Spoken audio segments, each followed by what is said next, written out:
I am Eric Polley at ericpolley.com, and we got 80 seconds to add an image texture to an object in Blender. So let's open up Blender with a new general project. The default cube is selected. Let's go to our shading tab.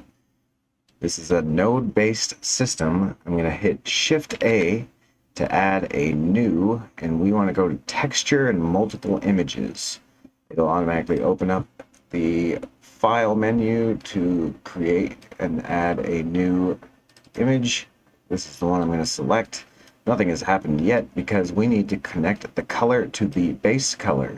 There you can see you have your texture upon your image. You can mess around with it in the UV editing tab. In order to see what you're working with, we need to go over to the material preview, and then you're able to select these verts and grab them the same way that you would with the G key, like an object. Then you are able to edit them around and move it as you need.